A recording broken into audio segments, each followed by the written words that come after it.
So I'm just going to start with the first question. At the beginning of the school year, do you have a plan for how you're going to manage your classroom? Um, so like a plan that I have for myself or that I tell the students or maybe both. Let's go with both.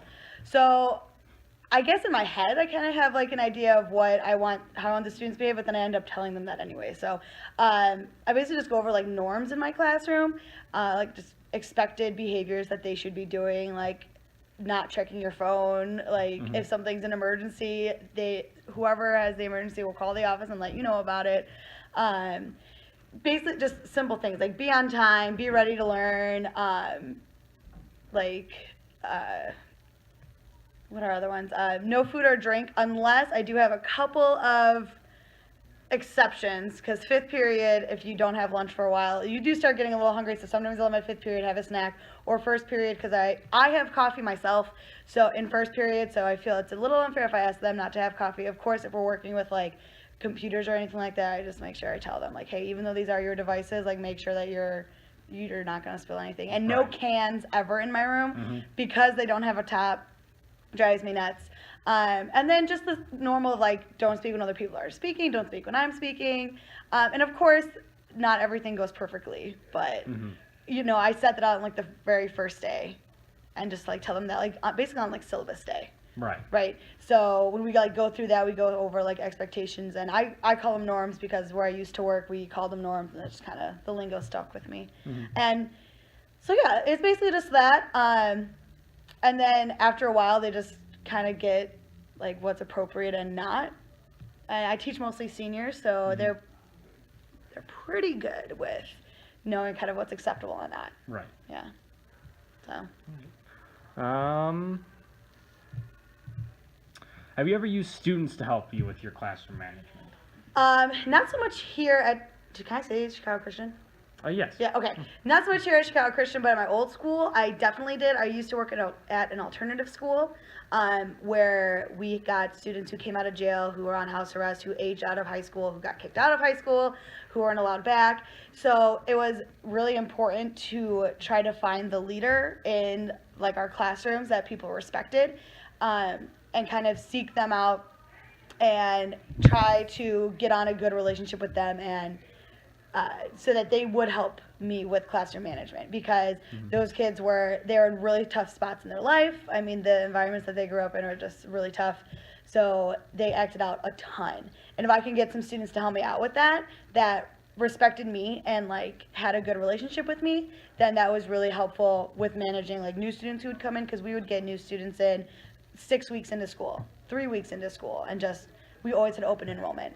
Here, it's also a little, I do that kind of, but not as, I guess, blatantly as I would have done it before. Like if someone comes up to me and I was like, oh my goodness, this kid he's always talking, but like maybe you don't hear him or like he really bothers me. And I was like, well, you can gladly confront him and like say, hey, like if you wouldn't mind stopping this during class or whatever, like you can easily do that. Like that's fine.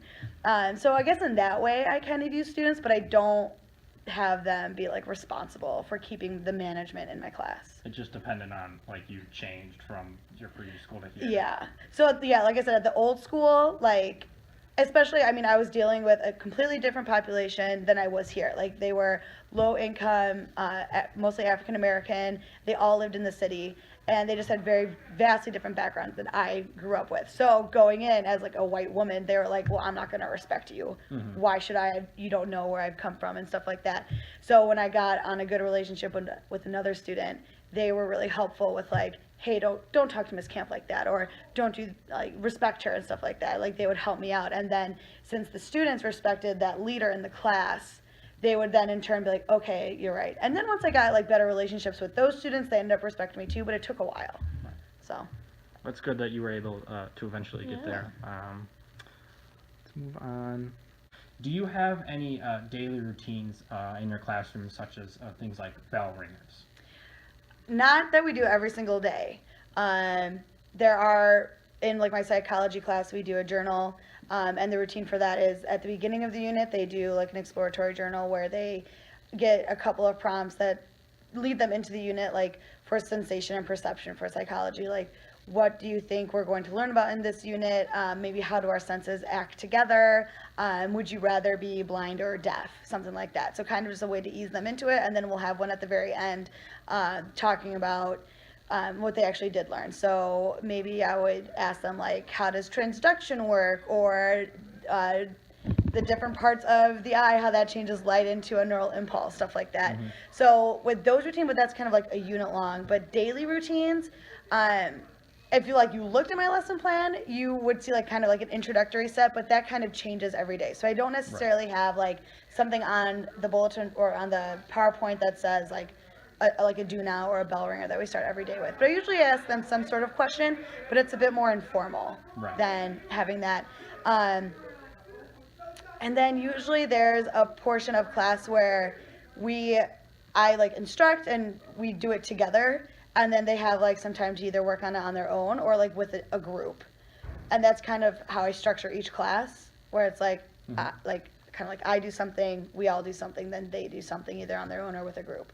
So they kind of know what to expect, but it's not like I have it so structured that they know exactly every piece, if that makes sense. Yeah, no, that does. That's just interesting. I know a lot of my classes when I was in high school, we had something like a bell ring or something that like we were just expected to do as soon as we walked into the classroom. So I guess at my old school, since like management was a battle. It was a huge battle. Here, not so much, and it kind of just depends on the classes that you have. You might need to have a way more structured class where they need to know something every single day that's coming. At my old school, that was the case. So we did do a do now every single day. They came in, they got their do now sheet, they wrote it down. Then after that, we recited the objective all together, kind of like an I can statement, or I'm going to analyze this, or we're going to summarize that. And then at the very end of the class, we did an exit slip. So at my old school, yes, I did have a set routine that I did every single day because that management, that structure was so important. Here, not so much. So I think it kind of depends on the population of students that you have. Because at my old school, they needed to know that structure. Right. Here, you can kind of play around with that a little bit, where if you don't want to start with like a do now type thing and maybe you want to bring that in at the end and kind of ask them that question later on, then I think that would be fine. But structure, if you're having a really wild class, structure is really important to have that way.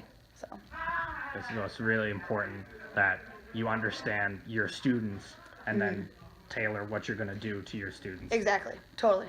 Good.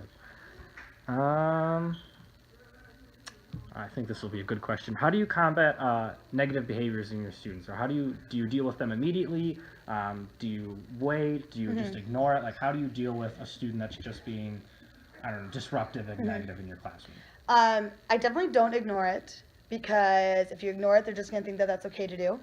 And it kind of depends on the negative behavior. I deal with it immediately, but it could be like in some different ways. Like, for example, last year, someone made like an inappropriate comment, and I just said, students, see me after class. Kind of shut him down, got him off of that stage that he would want to perform on, and like, then everyone else is like, oh, she's serious. Like, okay, we can't do that. So, and then I talked to him after class one-on-one, because then I took him off of that stage, that he's like, I'm trying to be funny, I'm trying to impress my friends, trying to impress a girl, or maybe she's trying to impress a boy, or whatever. Then I talked to him after class. Do you have a classroom management philosophy? Yes, I do. So I learned this at my first school that I was at, because again, we were very classroom management like heavy, and it was to be fair, firm, and consistent. Right. So fair, so that no student can peg you on playing favorites. Keep everybody at the exact same level. If you're not letting someone go to the bathroom, don't let anybody go to the bathroom. If you're letting one person retake an assessment, let everybody have the chance or the option to retake the assessment.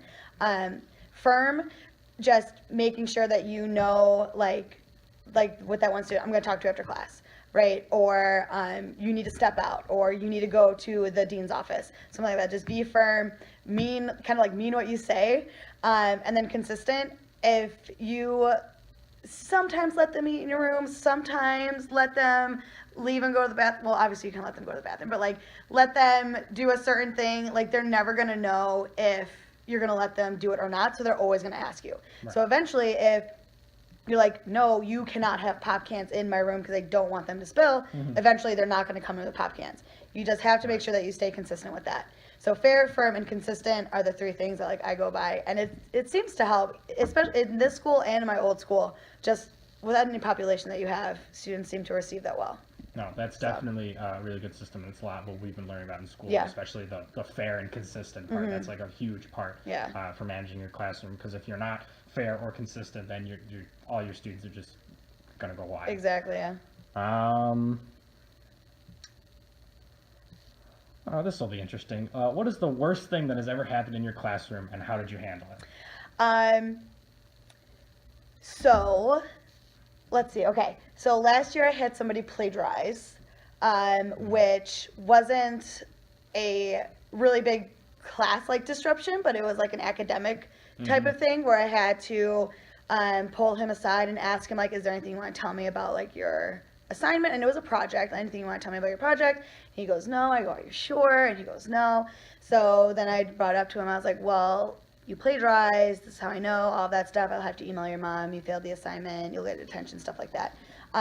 So in that case, it was just kind of like going off of what the school kind of tells you how to deal with plagiarism. And I ended up meeting with his mom and everything, and he was able to redo the assessment or the project for like a makeup thing. So that was fine. But then at my old school, where we have these kids who are definitely rough around the edges, we would get like cursed at a lot and like been said like really inappropriate things to us. So what I would do is, it was great because we had like these behavior staff or other teachers who were like off, who could come into our classroom if we needed to like deal with a student. And yes, there were some fights that broke out, but like we didn't necessarily have to deal with the fights, and I did not have any fights in my classroom, thankfully. But there was this one student who was completely out of line, out of order, just saying very inappropriate things. And I just said, hallway now. And we ended up going out in the hallway, and he wasn't like looking at me, like he was looking up and stuff like that. And I was like, when you talk to somebody, you have to look at them, and you need to tell me what you did wrong in that classroom. And he wouldn't say anything. And then I just asked him, well, do you think that it was okay to say this to a fellow student? Do you think it was okay to say that to a fellow student? And he ended up kind of saying like, no, or I don't care, or whatever. And then when like you brought it back to the reason of like, especially why they were there, like, you're here to get your education. You need to make sure that you're on the right path so that you can do better for yourself and stuff like that. Kind of bringing it down to their own level, and relating it back to them of why you shouldn't behave that way, helped a lot. Because instead of just saying like, well, you're disrupting my class, you're disrupting my time to speak, it's more like, you're ruining your own type of education because you're getting angry, or you're wanting to lash out or be mad at something that maybe somebody didn't even realize they were doing to you. So that's kind of how I handled those things at my old school. I took them out in the hallway and brought it down to like, remember why you're here. You're here to get a high school diploma because you were not able to at the other places you were at. Where if I were to, I guess the plagiarism thing was the worst thing that happened to me here, but that wasn't like a huge, Nope, there was one where there was an airdrop incident when someone had their phone when they shouldn't have, and they sent a crude, I guess I could say, picture to everybody, and I was helping somebody on their iPad, and the student accepted it like without really even thinking, and it was a bad picture, and immediately I was like, phones, if you have your phone out, put them away. We are sitting in silence for the rest of class, and we are going to talk about this tomorrow. Because I knew at that point, if I were to confront the class like right then, I might have said something I didn't want to say, or was speaking out of like frustration. So then the next day I said, what happened yesterday was highly inappropriate. Be careful what you do with technology, because that can get you into a lot of trouble. Again, bringing it to like their own self of how like if you do send things that could be like harassment to other people, and you can get yourself in trouble. And I was like, and Miss Kamp has Apple products, so if you're airdropping stuff that's inappropriate, it could possibly be led to me, and you could get in huge trouble for that. So let's not do that. And then they had a pretty big consequence of, because I don't collect their phones, so I let them usually just like keep it as long as I don't see it out. But they had to bring their phones to like a hanger, kind of how Mrs. Van Druden has hers. Right. And that was the only class that I had that happened to, because they couldn't handle the freedom of having it just in their pocket or in their backpack or anything. So that was pretty bad. Yeah. No, I like what you said about how you didn't deal with it right then because of how you Yeah. were feeling, Right. Yeah. and you didn't want to say something that you would regret later on. I think that was a very Yeah. smart thing. Yeah, but still addressing that something right, was wrong. that something was wrong, but that Yeah. you weren't going to deal with it Yeah. right then. Yeah, 'cause it had to cool down.